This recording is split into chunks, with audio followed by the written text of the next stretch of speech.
It is one of the longest domestic flight in the world. हम लोग time travel करने वाले हैं पास्ट में. जिस टाइम उड़ेंगे उससे पहले का टाइम हम लोग मॉस्को पहुंचे रहेंगे. कैसे है भाई? आज मौसम बहुत ही खराब है यहाँ. बहुत खराब है. Indian scientist in Russia.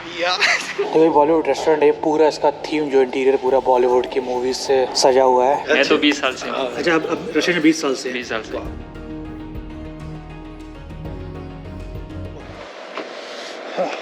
Hello, my friend. Доброе утро. Доброе утро. Доброе утро. Доброе утро. Valery, how are you? Hello. Доброе утро. Доброе утро. Hey guys, very good morning and welcome back to the new vlog. अभी मैं हूँ रशिया और वर्ल्ड के one of the most isolated city Magadan में. और अभी मैं हूँ यूरी के साथ. आप लोगों ने इनसे लास्ट वीडियो में आप मिले होंगे. और आज टाइम है मगादान से बाहर निकलने का, कोलिमा हाईवे से बाहर निकलने का. आज मैं टाइम ट्रेवल करने जा रहा हूँ. जी हाँ, रशिया जैसे कि आप लोग जानते हो दुनिया की सबसे बड़ी कंट्री है और इस कंट्री में टोटल 11 टाइम जोन है रशिया में. आज मैं जा रहा हूँ मगादान से 8 टाइम जोन पीछे ट्रैवल करने. जी हाँ, आज मैं जा रहा हूँ मॉस्को. मगादान से मॉस्को का बाई रोड डिस्टेंस है 10,200 किलोमीटर और जो मेरी फ्लाइट है 7.25 घंटे की है. आप बोल सकते हो it is one of the longest domestic flight in the world. मैं मॉस्को से व्लादिवोस्तोक गया था, लगभग 9 घंटे लगे थे और ये 7.25 घंटे लग रहे हैं. 1 आध घंटे का डिफरेंस है, लेकिन डिस्टेंस ऑलमोस्ट उतना ही है या तो ज्यादा ही बोल सकते हो मगादान का. मगादान से मेरी फ्लाइट है एग्जैक्ट 2:30 बजे की और हम लोग 8 टाइम जोन पीछे जाएंगे. मेरी फ्लाइट क्योंकि ये 7.25 घंटे की है तो हम लोग 2:30 बजे उड़ेंगे और 2:15 बजे यानी कि 2:15 में मॉस्को पहुंच जाएंगे. जिस टाइम उड़ेंगे उससे पहले का टाइम हम लोग मॉस्को पहुंचे रहेंगे. एक तरीके का बोल सकते हो हम लोग टाइम ट्रेवल करने वाले हैं पास्ट में. तो अभी सुबह के 11:30 बज रहे हैं और मगादान सिटी सेंटर से जहाँ पर अभी हम लोग हैं, यहाँ से मगादान का एयरपोर्ट काफ़ी दूर है. 60 किलोमीटर आउटर में है, कोलिमा हाईवे पे है. तो लगभग 45 मिनट से 1 घंटे लगेंगे एयरपोर्ट जाने में. मैं सोचा था कि यहाँ से मैं लोकल बस ले लूँगा एयरपोर्ट जाने के लिए. यहाँ से लोकल बस भी जाती है, लेकिन फिर यूरी ने बोला कि आप आज जा रहे हो, हम लोग को अच्छा नहीं लग रहा है, हम लोग आपको ड्रॉप करने आएंगे. तो ये यूरी, वलेरी और भी इनके एक फ्रेंड है एंद्रे. तो इन लोग मेरे को ड्रॉप करने जा रहे हैं एयरपोर्ट. फिर कुछ ऐसा है यहाँ पे, मेरे को तो बिलीव ही नहीं हो रहा है कि मेरे साथ यहाँ पर हो क्या रहा है. यहाँ पे लोग यार इतने फ्रेंडली है कि मैं तो बार बार भूल ही जाता हूँ कि यूरी रशियन पुलिस में काम करते हैं. ये बोल रहे हैं साल के 10 महीने काम करना पड़ता है and you get 2 months vacation. तो 2 महीने की छुट्टी मिलती है. 1 महीने ऑलरेडी हो चुके हैं, 1 महीने की छुट्टी की बची हुई है, इसलिए आराम से घूम रहे हैं, एंजॉय कर रहे हैं. How long you have been working as a police? I working as a police 3 years. 3 years. 3 years. Okay. Your parents, grandparents all were into police. Yeah, all in my family. Okay. Working in police. So guys, Magadan के airport पहुंच चुके हैं. ये देखो Magadan का airport है. यहाँ से कोई भी इंटरनेशनल फ्लाइट नहीं है और डोमेस्टिक फ्लाइट भी बहुत ही लिमिटेड है. पूरे रशिया में आई थिंक शायद 3-4 जगह के लिए ही फ्लाइट यहाँ से जाती है बस. Andre, спасибо большое. Okay. Bye. Bye. Валерий, спасибо большое. Да не за что. Приезжайте еще. We want to see you later, maybe. Yeah. If you want to visit our town. I also want to see all of you again. I don't know when and where, but again. I'm very happy that we give you some emotions and memories Yeah. about our town. Your city is amazing. Thanks. And you all are super amazing. We're going together to Okay, we are going together. We're going together to airport. तो 12:30 बज चुके हैं. Check in start हो चुका होगा. 2 घंटे बाद की फ्लाइट है. पुलिस या योर डिपार्टमेंट कार. तो फ्लाइट की डिटेल, फ्लाइट कैसे बुक किया, कितने का किया, कैसे है, चेक इन के बाद देता हूँ. इस domestic airport. No international, only domestic. Yeah. So guys, अपना बैग ये और यहाँ पे चेक इन हो रहा है. ऐसे यहाँ पे वेट कर रहे हैं बैगेज को. ये देखो यहाँ सामने ये चेक इन काउंटर है. काफ़ी अलग ही एयरपोर्ट है भाई.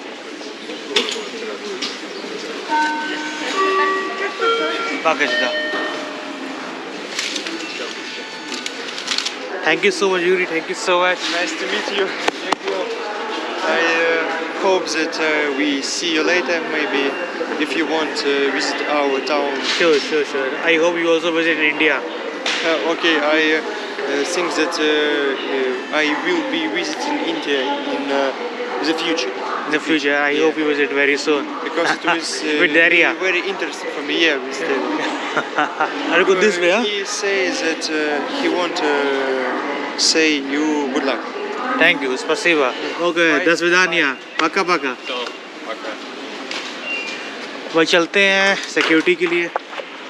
सो गाइस, बोर्डिंग पास भी मिल गया और सिक्योरिटी क्लियरेंस भी हो गया। मुश्किल से 2 मिनट लगे सिक्योरिटी चेक होने में। ये हॉल है, डिपार्चर हॉल है यहाँ का, ये देखो।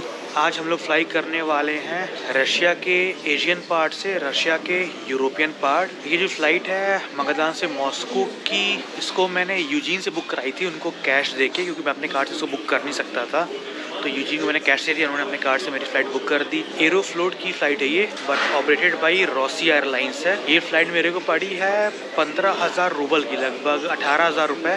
मेरे किसी ने बताया कि रशियन फार ईस्ट की जितनी भी फ़्लाइट है रशिया की कैपिटल से और यूरोपियन साइड से, वो सारी फ़्लाइट रशियन गवर्नमेंट से सब्सिडाइज्ड होती है। 9-10 हज़ार किलोमीटर डिस्टेंस की फ़्लाइट, 8 से 9 घंटे की फ़्लाइट मिल जाती है 15, 16, 17 हज़ार में। और कई कंट्री हो तो भाई ये फ्लाइट कम से कम पड़ेगी 30 से 40 हज़ार में। अभी हम लोग रशिया के एकदम कॉर्नर में, ईस्ट साइड ऑफ रशिया के ऑलमोस्ट वेस्ट एंड पे जाने वाले, वेस्ट साइड जाने वाले हैं। पूरा एयरपोर्ट पे रनवे पे बर्फ जमा हुआ है, मशीन से बर्फ को क्लियर किया जा रहा है। काफ़ी ज़्यादा बड़ा एयरक्राफ्ट है यार, ये देखो बहुत ज़्यादा बड़ा एयरक्राफ्ट है। तो गाइस, फ्लाइट के अंदर आ चुके हैं, बहुत ज़्यादा बात नहीं कर पाऊँगा, बहुत बड़ी फ़्लाइट है। फाइनली टाइम आ चुका है वर्तमान काल से भूतकाल में जाने का। 2:30 बजे उड़ेंगे, 2:15 बजे हम लोग पहुँचेंगे सेम डे। पहली बार एक फ्लाइट में 8 टाइम जोन चेंज करने वाला हूँ एक ही कंट्री के अंदर। One of the longest domestic flight in the world. हर बार मैं विंडो सीट मांगता हूँ, सब विंडो सीट मांगना भूल गया, तो बीच में जगह मिल गई इस बार। मेरा मॉस्को जाने का प्लान बिल्कुल भी नहीं था, लेकिन कोई ऑप्शन ही नहीं है। मगादान से बस 2-3 फ्लाइट ही उड़ती है पूरे रशिया में, तो ना चाहते हुए मॉस्को जाना पड़ रहा है। उसके बाद देखते हैं फिर क्या करना है क्या नहीं करना है। मैंने तो ध्यान ही नहीं दिया, इतना बड़ा प्लेन है ये कि आधे से ज़्यादा प्लेन खाली पड़ा हुआ है। तो भाई कहीं भी बैठ जाओ, 8 घंटे आराम से आ रहूँगा, सोना होगा, सो भी जाऊँगा। सारी सीट खाली पड़ी हुई है।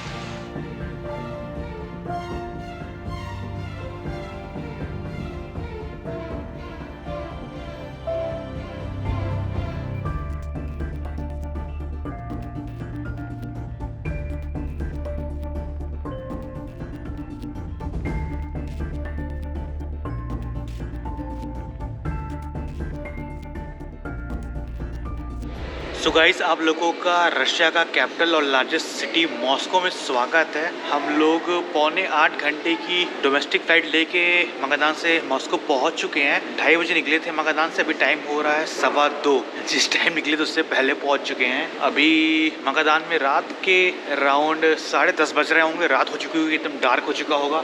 यहाँ दोपहर है, पूरा दिन है, आप देख सकते हो। अभी मॉस्को में टेम्परेचर अराउंड 0 डिग्री के आसपास है, तो कई जगह बर्फ़ जमी हुई है, कई जगह बर्फ़ गल रही है, आप लोग जैसा देख सकते हो। अब हम लोग रशिया के एशियन पार्ट से रशिया के यूरोपियन पार्ट में आ चुके हैं। रशिया अराउंड 75% एशिया में आता है और अराउंड 25% यूरोप में आता है। ट्रांस कॉन्टिनेंटल कंट्री है रशिया। आप लोगों में से बहुत लोगों को नहीं पता होगा, मॉस्को सिर्फ रशिया का ही नहीं, पूरे यूरोपियन कॉन्टिनेंट का सबसे बड़ी सिटी है in term of population as well as in term of area. तो हर तरीके से मॉस्को पूरी यूरोप की सबसे बड़ी सिटी है।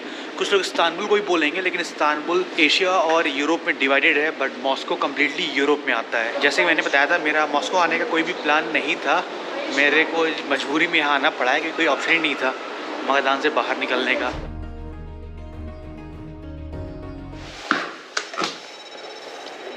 हे guys, welcome back again Russia की कैपिटल मॉस्को से। और अभी तक आप लोगों ने देखा कि मैं मगादान से फ़्लाइट लेके मॉस्को पहुंच चुका था। फिर एयरपोर्ट पहुंचने के बाद मैंने एयरपोर्ट बस लेके मैं वापस सिटी सेंटर आ गया। मैं जब लास्ट टाइम मॉस्को आया था तो मैंने आप लोगों को बस दिखाई थी, वही सेम एयरपोर्ट था और सेम ही बस थी। सिटी सेंटर पहुंचने के बाद मैं चला गया अपने हॉस्टल का नाम है सेंट्रल होटल एंड हॉस्टल, देख सकते हो आप ऐसा।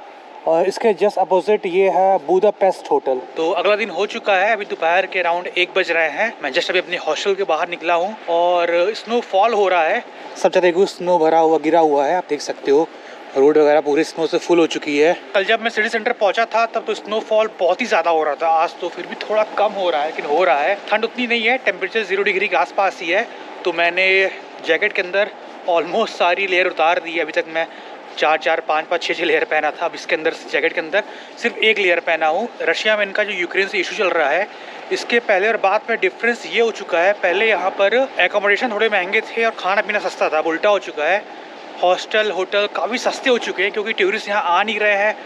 टूरिस्ट 90 से 95% कम हो चुके हैं, इंटरनेशनल टूरिस्ट रशिया में। और खाना पीना थोड़ा महंगा हो चुका है, रेस्टोरेंट हो गया, सुपरमार्केट में सामान थोड़े ज़्यादा हो चुके हैं पहले के कंपैरेटिव। तो जब मैं मॉस्को पहुंचा ना, यहाँ पर मेरे को हॉस्टल मिल रहे थे 250 रूबल 300 रूबल में मिल रहे थे, लेकिन सेंटर से थोड़ी दूर थे। मैं एग्जैक्टली सेंटर में हॉस्टल लिया हूँ, यहाँ से रेड स्क्वायर बस 1-1.5 किलोमीटर ये वॉकिंग डिस्टेंस पे है।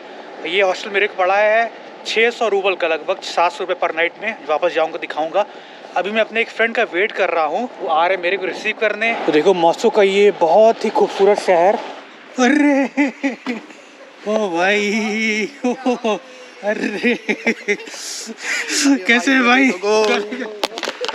कैसे है भाई? बढ़िया बढ़िया। और बढ़िया सुनाओ, बढ़िया सुनाओ। बढ़िया बढ़िया। और लाइफ कैसी रही यहाँ पे मॉस्को में? ठंड बढ़िया। तो नहीं लगी ज्यादा? नहीं, ठंड तो ठीक थी, मैंने जो गया। आज अच्छा, तो मौसम काफी आज खराब लग बहुत रहा है। खराब मौसम है ब्रो, बहुत दिनों के बाद मिले यार। बहुत अच्छा लगा बहुत है, पता है क्या? आई थिंक 3 साल पहले मिले थे जब मॉस्को आया था मैं। हाँ, जब मॉस्को में आए थे तब मिले 3 थे। साल पहले। सो गाइस, ये मेरे बहुत पुराने फ्रेंड है राज भाई। मेरा फ्रेंड। आज मौसम बहुत ही खराब है यहाँ पे। बहुत खराब है, स्नोफॉल बहुत ज्यादा हो रहा है आज। कैसे आप ठीक है? बहुत बढ़िया हूँ, आपसे मिलके बहुत खुशी हुई। बहुत टाइम बाद मिल रहा है दिनों भाई के यार। बाद। आपको कितना टाइम हो गया रशिया में रहते हुए? रशिया में यहाँ पे मुझे कम से कम अभी 5 साल हो रहे हैं। 5 साल हो रहे हैं। हाँ, 5 साल। तब तो पूरे रशियन ही हो चुके हैं। पूरे रशियन हो चुका हूँ मैं, बस तो- अभी पासपोर्ट नहीं मेरे पास, इंडिया का पासपोर्ट है। और मैं इंडिया की पासपोर्ट से बहुत खुश हूँ। अच्छा, नहीं रशियन पासपोर्ट नहीं लेना, इंडियन ही रखना है। नहीं लेना है। ओके, बहुत कुछ सही, नहीं बहुत लेना अच्छा। है यार, ना ही रेसिडेंट परमिट, ना कुछ ना कुछ। बहुत अच्छा, बहुत अच्छा। यही जाना है वापस। तो राज भाई, आप यहाँ रशिया में क्या करते हैं? मैं यहाँ पे रिसर्च एसोसिएट, रिसर्च एसोसिएट है। एज अ साइंटिस्ट ही समझ लो। As a scientist. बिल्कुल। तो अपने भाई साइंटिस्ट है, इंडियन साइंटिस्ट इन रशिया। या पिछली बार मेरे को याद है मॉस्को में मैं रशियन साइंटिस्ट से मिला था, आज इंडियन साइंटिस्ट से मिल रहा। चलिए अंदर बैठते हैं फिर। चलो चलो आ जाओ। तो अपने भाई की कार ही है ये, मर्सिडीज भाई की 350। ओके, क्या मॉडल मेरे नहीं पता, लेकिन भाई मर्सिडीज से चलते हैं यहाँ पे अपने साइंटिस्ट भाई। तो ये देखो बैग देखो पूरा भाई, पूरा बर्फ से भर चुका है ये। बर्फ बाहर कर दो, नहीं कार गीली हो जाएगी। कोई दिक्कत नहीं है, अपनी गाड़ी है। इसको पीछे रख दे। अपनी गाड़ी है। चलिए अभी थोड़ा सा घूमते हैं, आपको दिखाता हूँ मैं हाँ, कुछ चीज़ें। तो राज भाई आपकी यहाँ लाइफ कैसी है? लाइफ यहाँ पे बहुत बढ़िया है। बहुत ठंड बढ़िया। अगर नहीं रही तो यहाँ लाइफ एकदम फैंटास्टिक। एकदम इंडस्ट्री है, और ठंड छोड़ के। ये जो अभी जो इशू हुआ है यूक्रेन वाला, हाँ हाँ। इसके पहले और अभी में लाइफ में क्या डिफरेंस आया है? रशिया में तो कोई ज्यादा फर्क नहीं है, कुछ भी नहीं है रशिया में। रशिया नॉर्मली अभी नॉर्मल ही है। सब यहाँ पे स्टार्टिंग में थोड़ा फर्क आया था। थोड़ा सा मतलब सैंक्शन वगैरह है, लेकिन उतना कोई असर नहीं पड़ा हुआ है। उतना असर नहीं पड़ा। हाँ, शायद पता नहीं लॉन्ग टर्म का क्या होगा। हाँ। लेकिन अभी तो फिलहाल तो कुछ भी प्रॉब्लम नहीं है। एज अ टूरिस्ट भी कोई डिफरेंस, कोई फर्क कुछ भी फील नहीं हो उल्टा रहा। अभी- बस मेरा कार्ड काम नहीं कर रहा, उसके अलावा कोई डिफरेंस नहीं है हाँ, यहाँ बस पे। बस कोई दिक्कत नहीं। और कार्ड का भी कोई इशू नहीं है, आप वहाँ से डॉलर यहाँ पे एक्सचेंज कर सकते हैं। जैसे हमारा रुपये है, ओके, वैसा हमारा यहाँ पे, यहाँ रशिया में मीर है। मीर कार्ड है। ओके, मीर कार्ड है, और वो रशिया में, बेलारूस में, और एक दो जैसे रशिया की जो बहुत जिनके close अच्छे country है, अच्छे रिलेशन तक वहाँ पे वो अभी 1 मिनट में सेट करता हूँ, हमें जाना है। कहीं कहीं पे बर्फ गली हुई है, जहाँ बर्फ गली है वहाँ थोड़ा कीचड़ टाइप का हो चुका है। हाँ बिल्कुल, अब ऐसे ही मौसम होगा, बर्फ गलना शुरू होगी, पानी पानी हर जगह दिखेगा। बिल्कुल, बिल्कुल। 1 महीने तक। 1 महीने तक है। रशियन लोग बोलते हैं जब बर्फ गलना शुरू होती है, जब टेम्परेचर 0 से ज़्यादा होता है, तब रशिया उस टाइम पे उतना ब्यूटीफुल नहीं लगता है। हाँ। हर जगह पानी कीचड़ हो जाता है 1-2 हफ्ते के लिए। हाँ, 2 हफ्ते के लिए। हाँ, उसके बाद फिर से गर्मी वाला मौसम, रशिया एकदम खूबसूरत। भाई जी, आपकी फैमिली इंडिया में कहाँ रहती है? मेरी फैमिली इंडिया में, हम नासिक से हैं। नासिक से है। तो भाई नासिक महाराष्ट्र से है। आप लोग ऑलरेडी मॉस्को के बारे में बहुत सारे व्लॉग्स देखे होंगे, जानते होंगे, तो मैं बहुत ज़्यादा यहाँ पे व्लॉगिंग नहीं करने वाला हूँ। मॉस्को में, मॉस्को के बीचों बीच मॉस्को रिवर फ्लो करती है, जिससे ही मॉस्को का नाम पड़ा है। मॉस्को रिवर से मॉस्को, रशियन लैंग्वेज में मॉस्को को मस्को ही बोलते मस्कोवा। हैं। मॉस्को, तो इंग्लिश में मॉस्को बोल देते हैं। हाँ, इंग्लिश में मॉस्को बोलते हैं। तो भाई ये देखो रिवर देखो, आधी रिवर जमी हुई है, आधी गली हुई है। उधर पानी दिख रहा है गला हुआ, इधर पूरी बर्फ से रिवर जमी हुई है। सामने क्रेमलिन है, पुतिन साहब का घर। हाँ। और रेड स्क्वायर की तरफ जा रहे हैं, आगे जाके दिखाते हैं। मतलब रशिया का 2 अलग लुक है। गर्मियों में आओ तो अलग ही ब्यूटी है उसकी, ठंडियों में आओ एक अलग ही ब्यूटी है। तो गाइस, अब हम नहीं सिर्फ मॉस्को के बल्कि पूरे रशिया के सबसे मोस्ट आइकॉनिक स्पॉट पे आए हुए हैं। पूरे मॉस्को का, पूरे रशिया का सबसे बड़ा square, red square. Red square देखे वाले लोग जानते ही होंगे। तो ये देखो पूरा बर्फ से ढका हुआ है। ये रेड स्क्वायर का आइकॉनिक कैथेड्रल, सेंट्स बेसिल्स कैथेड्रल देख सकते हो। इसको कभी भी देखो, गर्मियों में, ठंडियों में, हर मौसम में बहुत खूबसूरत लगता है। ये चर्च देख सकते हो आप, बहुत ही कलरफुल बिल्डिंग है, बहुत ही कलरफुल इसके डोम है अनियन शेप में। अगर पूरे रशिया में सबसे ज़्यादा टूरिस्ट और विजिटर कहीं आते हैं तो रेड स्क्वायर देखने के लिए ही आते हैं। और ये रेक्टेंगुलर शेप में है, इधर ये क्रेमलिन है, और यहाँ पे ही वो परेड्स होती है, ये जगह है ना वहाँ पे परेड्स। अच्छा, परेड होती है। ये रेड स्क्वायर लगभग 600 साल पुराना है। 15th सेंचुरी में इसको बनाया गया था रेड स्क्वायर को। चर्च दिख रहा है सेंट बेसिस कैथेड्रल, ये भी लगभग 500 साल पुराना चर्च है ये। और ये क्रेमलिन, इसके अंदर रशियन प्रेसिडेंट का ऑफिशियल रेसिडेंस है, तो पुतिन साहब इसके अंदर ही रहते हैं। मिलने चलना है क्या? नहीं, क्या करेंगे मिलके। मैं इसके अंदर जा चुका हूँ, पूरा घूम चुका हूँ, अब नहीं जा रहा हूँ।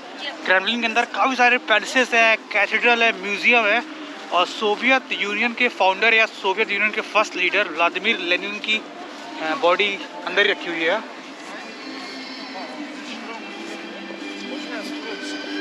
मेरे ख्याल से यही है, लेनिन बॉडी इसके अंदर रखी हुई है।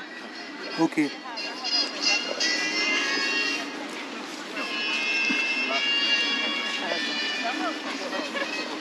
तो ये देखो, ये लेनिन मौजूलियम है। तो सोवियत यूनियन के फर्स्ट लीडर की बॉडी इसके अंदर ही रखी हुई है आज भी प्रिजर्व करके।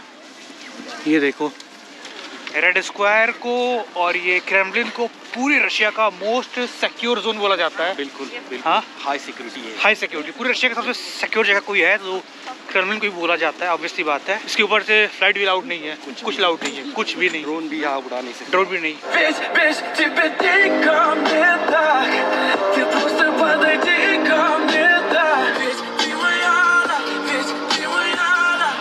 बॉलीवुड रेस्टोरेंट। सो गाइस, अब हम लोग एक इंडियन रेस्टोरेंट जा रहे हैं खाना खाने के लिए। Hello previous. तो यहाँ पे लिखा हुआ है देखो, बॉलीवुड रेस्टोरेंट। कैसे हैं आप? बस बस बस बढ़िया, आप बताइए। आपका नाम? जुफी। जुफिल। जुफी। आप कहाँ से? इंडिया से? Kerala. Bollywood restaurant. Yes. Theme पूरा बॉलीवुड थीम है पूरा। हाँ, वही। ओके जी। तो ये बॉलीवुड रेस्टोरेंट है, पूरा इसका थीम जो इंटीरियर पूरा बॉलीवुड की मूवीज से सजा हुआ है। लोकल्स और रशियंस भी यहाँ बैठे हुए हैं, देख सकते हो आप। काफ़ी सारी मूवीज़ का यहाँ पे देखो पेंटिंग, पूरी पेंटिंग है ये एक्चुअली, अलग अलग मूवीज़ का। हेलो प्रीवियत। अच्छा, सब रशियन में है। ओके ओके, कोई बात नहीं भाई, अपने रशियन ही है। तो ये देखो, ये इस रेस्टोरेंट का मेन्यू है, सब कुछ रशियन में है, तो मैं कुछ पढ़ तो नहीं पाऊंगा, लेकिन भाई को तो पूरी रशियन आती है। आपको रशियन पूरी आती है अच्छे से, एकदम फ्लुएंट। फोटो समझ में आ रहा है, बाकी लिखा गया है, लेकिन वैरायटी बहुत ज़्यादा है यहाँ पे, बहुत ज़्यादा वैरायटी है। तो आप देख सकते हो यहाँ पे ऑप्शंस बहुत ज़्यादा हैं, वेजिटेरियन भी है, नॉन वेजिटेरियन भी हैं, और नॉर्थ इंडियन, साउथ इंडियन सारे खाने हैं, सब कुछ है यहाँ पे। तो यहाँ पे टीवी लगी हुई है, यहाँ पे इंडियन सॉन्ग चल रहे हैं यहाँ पे। तो वैसे हम लोग का खाना आ चुका है, दिखाते हैं क्या क्या है। ये दाल तड़का है, पालक पनीर। पालक पनीर। ओके, दाल तड़का, ये पालक पनीर अपनी। ये रोटी कौन सी है? एक नान है, एक गार्लिक नान है, कुलचा, एक पनीर कुलचा है। ओके, तो अपना ये खाना लग चुका है। कैसा खाना है? बहुत बढ़िया, बहुत बढ़िया है। सो गाइस, खाना तो खा लिया, बहुत ज़्यादा टेस्टी खाना था। काफ़ी टाइम के बाद इंडियन खाना खाया। लास्ट टाइम शायद मंगोलिया में खाया था, उलान बातर में। उसके बाद आज इंडियन खाना खाया। खाना बहुत अच्छा, बहुत टेस्टी था आपका। Thank you so much. जो कुक है इंडियन है कि लोकल है? इंडियन है, इंडियन। इंडियन कुक है। हाँ जी, मेरा जो कुक है वो 25 साल का एक्सपीरियंस है 25 साल से है। ओके, रशिया में। अच्छा, रशिया में 25 साल से? रशिया में ओहो, 25 क्या साल बात है। मेरा भी सीनियर हूँ, मैं तो 20 साल से हूँ। अच्छा, अब रशिया में 20 साल से? 20 साल से। और ये रेस्टोरेंट कितना टाइम हो गया ओपन हुए? अभी 4 महीने हुए हैं। 4 महीने नया है काफ़ी। वो राजेश खन्ना, राज कपूर, और यहाँ पे ये अमिताभ बच्चन की पेंटिंग लगी हुई है, शम्मी कपूर। ओके जूफी जी, चलिए, बहुत अच्छा लगा आपसे मिलके। अच्छा, यहाँ पे मैं देखा हूँ रशियंस आते हैं यहाँ पे खाना खाने, इंडियन काफ़ी रशियंस आते हैं। सबसे ज़्यादा रशियंस आता है। सो गाइस, बाहर आ चुके हैं रेस्टोरेंट के, बर्फबारी चालू है। और रेस्टोरेंट यार ठीक था, पैसा उसका बिल ठीक था। बिल्कुल, बहुत हम 2 लोगों का 1600 रूबल आया, पर हेड 800 रूबल, रुपए में मान चलो पर हेड 900 रुपये लगभग आया है। बहुत खाया यार, बहुत ज़्यादा। हाँ बिल्कुल। मैं एक बात बताता हूँ कि रशिया में जितने भी इंडियन रेस्टोरेंट है ना, हाँ हाँ, तो मैक्सिमम मॉस्को के अंदर बहुत एक्सपेंसिव है, बट ये बहुत बढ़िया था। टेस्ट अच्छी थी, और इसका जो मेनू वगैरह था वो भी बहुत बढ़िया मेंटेन कर रखा था। रशियन लैंग्वेज आपको सीखनी पड़ेगी, अगर रशिया में आना है तो आपको रशियन लैंग्वेज सीखनी पड़ेगी। बाकी आप कुछ भी नहीं कर पाओगे अगर रशियन लैंग्वेज नहीं है। और आपने PhD भी किया है? मैंने PhD भी रशिया से ही कर लिया है? मैंने रशिया से भी करा है। A todos los palomos, dice que tienen millo, pero no tienen nada. Tengo Gucci, Prada, Balenciaga, todo lo que tú quieras, bebé. Palomo, alerta.